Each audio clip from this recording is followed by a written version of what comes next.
Ma'am आपका नाम क्या है मेरा नाम सीमा गुप्ता है। और कल शाम को क्या हुआ था आपके साथ? कल शाम मैं मार्केट से आके अपने घर के बाहर स्कूटी खड़ी कर रही थी और मेरे पीछे से आके दो लड़के थे बाइक पे। एक ने उतर के बाइक पे ही खड़ा रहा, चलता रहा, और दूसरे ने उतरते पीछे से आके मेरी चेन को खींचा और खींच के आगे को भाग गया। स्कूटर पे बाइक के ऊपर चढ़ गया फिर से और तेज़ी से भाग गए। जैसे मुझे कुछ पता नहीं चला, इतनी जल्दी में उन्होंने सब कुछ करा। तो क्या आपको अंदाजा था कि पीछे से वो पहले से रेकी वगैरह कर रहे थे, पीछे नहीं, कर रहे थे? कुछ नहीं पता था। तो किस टाइप एग्जैक्टली वो पीछे से रेकी कर रहे थे, क्योंकि अगर वो पीछे से रेकी नहीं कर रहे होते तो वो इनके पीछे से आए, और जब ये रुक गई अपने घर पे तो फिर वो लौट के आए और आके उन्होंने विदिन 2-3 सेकंड में ही सब कुछ करके, और वो स्कूटर खड़ी कर रही थी, इतनी देर में वो खींच के भाग गई। सीसीटीवी कैमरे लगे हुए हैं आसपास, कुछ में कुछ वीडियो हमारे पास है, क्लिप है हमारे पास। उसमें अगर कुछ गाड़ी नंबर या कुछ नहीं, वो कुछ क्लियर नहीं है। एक आदमी ने हेलमेट पहना हुआ था, एक ने मुंह पर ढका हुआ था अपना पूरा, ठीक है। और एग्जैक्टली उतने बजे वो लोग आए, उन्होंने किया और वो चले गए। तो किस ना पर गाड़ी थे? नंबर है ना बंदे को, किसी को भी आप रिकॉग्निशन नहीं कर सकते गाड़ी की। तो किस चीज़ पर थे? सवार किस पर थे? मोटरसाइकिल। मोटरसाइकिल पर थे। सर पूछने की नंबर नहीं आ रहा, जैसे 1-2 नंबर डाल के अगर वो कुछ नहीं, वो कुछ एक्सपर्टीज को हमने दी है, कल रात ही दी थी वीडियो, लेकिन वो नहीं निकल सकता। वो निकलने, जब एंगल ही ऐसे है तो कहाँ से निकलेगा? सीसीटीवी रात का टाइम था, पता चला कि वो पीछे से ही आगे गए और फिर वापस आए। 8:15 बजे का टाइम था रात का। पिलर लाइट होती है वो भी उतनी वहाँ पे डिम थी, क्योंकि पेड़ की ओट में स्कूटर खड़ा होता है, बिल्कुल सर, तो वहाँ पे लाइट की अवेलेबिलिटी बहुत कम होती है, विजिबिलिटी कम होती है। विजिबिलिटी कम होती है। बस वो आए, उन्होंने मेरे ख्याल से 3 या 4 सेकंड कहना भी ज़्यादा ही होगा, उतनी देर में उन्होंने काम किया और निकल गए। तो सर मैम को कोई चोट वगैरह लगा या कुछ कैसे? आप देखिए उनके कान यहाँ पे देखिए, चेन खींची है ना, ये देखिए, ये सारा यहाँ पे ये है, पीछे है इनके, इधर भी है, ये दवाई लगाई उसके बाद। तो आपने क्या इस पूरी घटना को आपने पुलिस को मौके पुलिस को पर? इन्फॉर्म किया जी। और पुलिस आई थी, उनके 2 लोग आए थे, SHO और एक और आए थे, और उन्होंने पूरा रिकॉर्ड किया हर बात को, और उन्होंने कहा है कि मेरे पास मैसेज आ गया है कि उन्होंने उसको रजिस्टर कर लिया है सारी की सारी वारदात को, और वो एक्शन लेंगे। सर आप पूरे इस घटनाक्रम को किस तरह देखते हो कि जो जहाँ पर ये इंसिडेंट हुआ है सामने थाना है, आपके पास ही घर के पास थाना है, तो जो लोग स्नैचर हैं या जो लोग इस तरह की वारदातों को अंजाम दे रहे हैं, उनके हौसले कितने बुलंद हो सकते हैं पुलिस का कि एकदम सामने पुलिस का कोई खौफ नहीं? क्या लगता है आपको? कोई डर नहीं है उनको। आजकल के ज़माने में मेरे कुछ कहने से कुछ नहीं होगा भाई, पूरे हिंदुस्तान में कब कहाँ क्या हो रहा है सभी को पता है, लेकिन ये कोई बड़ी बात भी नहीं है। मैं कहता हूँ कि इतनी दूर से अगर पुलिस थाना है, बिल्कुल वही सवाल है ना कि एकदम थाना, कभी कोई अपराधी कोई क्राइम करता है तो वो सोचता है कि पास में पुलिस है, मैं पकड़ा जा सकता हूँ। अगर थाने के सामने इस तरह की वारदात हो रही है तो बाकी का चलिए थाने के सामने भी नहीं कह सकते, थाना तो फिर भी 500 मीटर की दूरी पे सामने ही है ना जी। इतनी दूर से किसी को क्या मालूम कब कौन क्या कर जाए, मतलब तो हम किसी को ब्लेम नहीं कर सकते मेरे हिसाब से, मेरा कहना मतलब ये है। बिल्कुल। आपने शायद जब आपके पास पुलिस आई है तो आपने कहा है कि अगर वो पकड़े जाते हैं तो आप कोई इनाम वगैरह देंगे, पुलिस को भी सम्मानित करेंगे, ऐसा क्यों आपके ख्याल में आया? क्योंकि पुलिस तो वो तो बिल्कुल क्राइम हुआ है तो पुलिस की ड्यूटी बनती है पकड़ना ऐसे लोगों को, तो इसमें इनाम वाली ऐसी क्या बात आ गई? आपका तो नुकसान हुआ है। मेरा नुकसान हुआ है जी, वो बात जायज़ है, लेकिन मेरी पत्नी बच गई, मेरे लिए वो बड़ी बात है।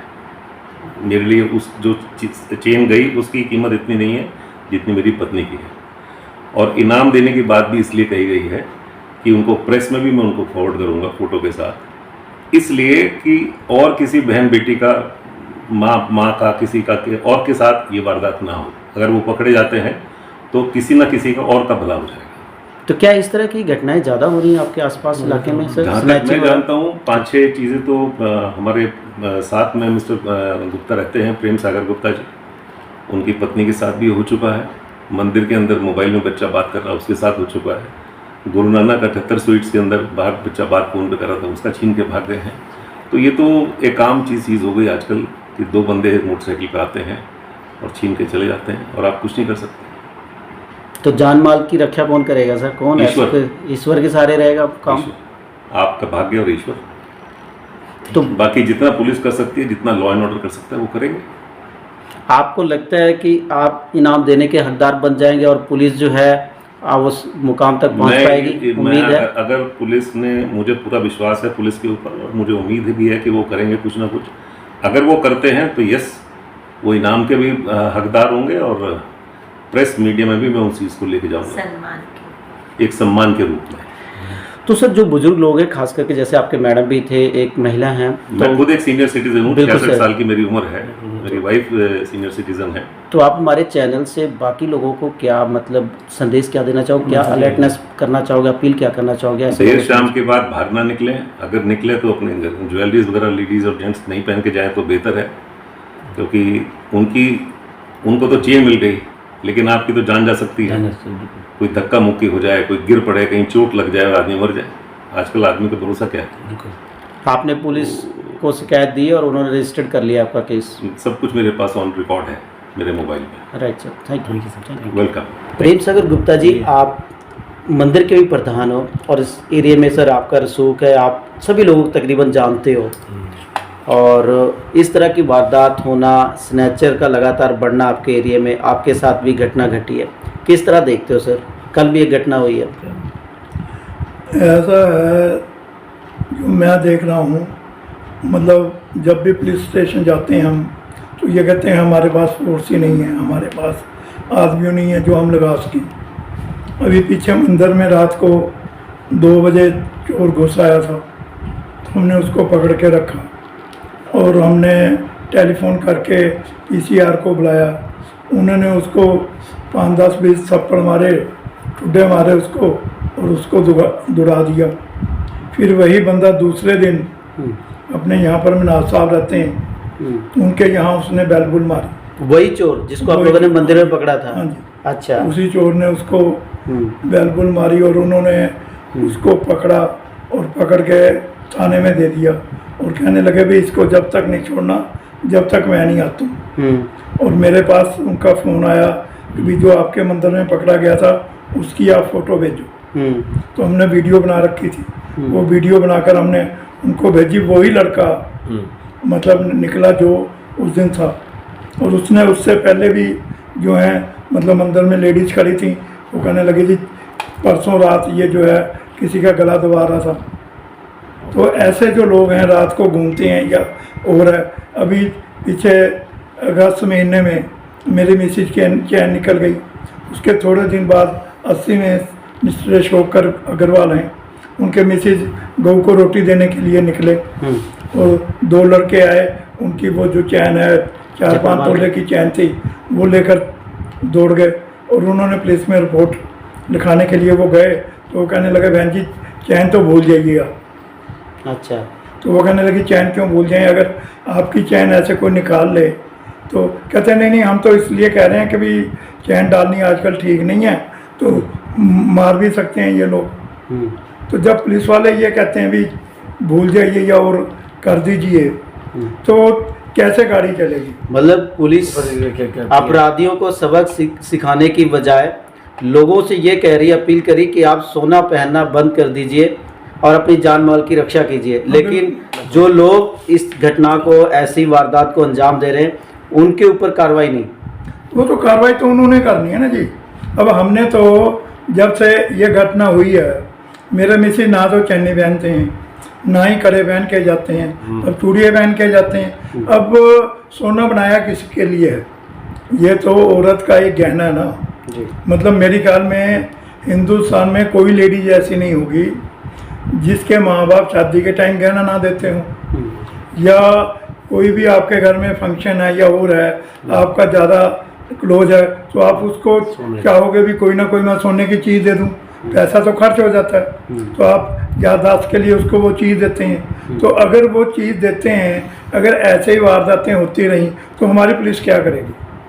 हमारी पुलिस को चाहिए कि जो भी लोग मतलब क्या आपका मेरा अपना विचार है कि पुलिस वालों को तकरीबन एरिया के हर आदमी के बारे में नॉलेज होती है। ठीक है। तो इन्हें इस चीज़ की भी नॉलेज होगी, बाकी तो इन्हें ज़्यादा पता है। क्योंकि अगर पुलिस अपना रेपुटेशन बनाना चाहती है तो पब्लिक को विश्वास में ले क्योंकि अभी जो कल घटना घटी है, चेन स्नैचिंग हुई है, अभी ये उन्होंने तो घटना घटी इनाम है। देने की बात कर दी है पुलिस को कि इनाम देंगे हम। वो बहुत बढ़िया बात है इनकी, गुप्ता जी की, हाँ। कि मैं इनाम दूंगा। इनाम देना भी चाहिए, अगर वो पकड़ते हैं तो पकड़ कर कोई चीज़ तो वापस दें।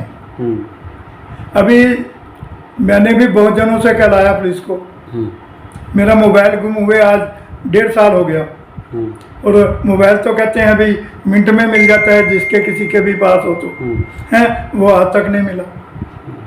मैंने उनको उसकी क्या कहते हैं वो नंबर वगैरह उनको दिए, फोटो वगैरह खींच के सब कुछ भेजा, पर आज तक कुछ नहीं हुआ। इसका मतलब क्या लगाए, पब्लिक क्या सोचे इसके बारे में। अब मंदिर में हर मंगलवार 400 से 500 लोग आते हैं, कभी किसी की कोई चीज़ ही गुम हो जाती है, तो कहाँ तक कमेटी जो है, मंदिर कमेटी कहाँ तक ध्यान रख सकती है। अच्छा जिला वो गुप्ता जी, एक सवाल और आपसे है कि अगर ये तो अभी वो घटनाएं हैं कि जिसमें स्नैचिंग हुई है, लूटपाट हुई है, लेकिन कोई जानी नुकसान नहीं हुआ, लेकिन अगर यही रवैया रहा तो कभी भी किसी की भी जान जा सकती है। घर में तो कोई सुरक्षित नहीं है, अगर बाहर नहीं तो घर में भी कोई भी एंटर कर सकता है। घर में अगर देखिए, आजकल बुजुर्ग लोग तकरीबन घर में ही रहते हैं, बच्चे तो सबके काम पर चले जाते हैं, और अगर गलती से दरवाज़ा खोल दे और पता ना लगे तो उसका गला घोट के ही मार के चले जाएंगे, क्या पता लगेगा किसी को कौन मार गया। और आपके जो कैमरे लगे हुए हैं वो आप दिखाओ, जो मैंने वीडियो भेजी उनको, और मैंने कहा जी मैंने तो आपको इसकी पेन ड्राइव दी थी, वो कहते मेरे को पेन ड्राइव देकर ही नहीं गए आप लोग। अच्छा, मुकर गए। हाँ, जबकि मैं पेन ड्राइव देकर आए हैं उन्हें। अच्छा, तो दिए हुए डॉक्यूमेंट को भी पुलिस संभाल नहीं पाती, जो आप फोटो या सीसीटीवी देते हो वो भी मतलब मुकर जाते हैं, हमें तो आपने दिया फिर नहीं। मैंने उनको फोटो दिखाई अपने कैमरे में, जो मैंने खींची थी वो उनको दिखाई। फिर मुंशी जी हैं मेरे ख्याल में, मुकेश जी हैं, क्या नाम है उनका, तो वो कहने लगे मेरा नाम लीजिए, फिर वो कहने लगे मैं देख के बताऊंगा आपको। तो ऐसे कैसे आप, कितना तो आप ध्यान रख सकते हैं। सर बिल्कुल, पंजाब में लोकसभा का चुनाव है और चुनाव प्रचार चल रहा है। अलग अलग राजनीतिक पार्टियां पंजाब के बेहतरी के लिए दावे कर रही हैं कि हम पंजाब को ऐसा बनाएंगे, हमें वोट दें। आप क्या देखते हैं आज वर्तमान में पंजाब की स्थिति कैसी है? देखिए, फिर आप कहोगे ये हिंदू तत्व पे आ गए। जो पंजाब में हालात हैं या देश में हालात हैं वो ऐसे हैं कि भी आप सोच समझ कर वोट दीजिए। वोट डालने, पहली बात तो लोग वोट डालने नहीं जाते, घर में बैठे रहते हैं। जाते हैं तो गर्मी बहुत है और है भी, हम कैसे आप भी वोट डालें और लोगों को भी निकालें वोट डालने के लिए, और सरकार ऐसी लाएं जो देश के ऊपर सही राज कर सके और गुंडों का जो राज है ना ये ख़त्म हो सके। ऐसी सरकार आनी चाहिए। ये आपने देखना है भी हमने किसको लाना है। मेरे ख्याल में सभी भारतीय जो नागरिक है, जो वोट देने वाले लोग हैं, सभी को पता है कौन कैसा है कौन कैसा नहीं है, बताने की ज़रूरत ही नहीं है। Thank you sir, thank you.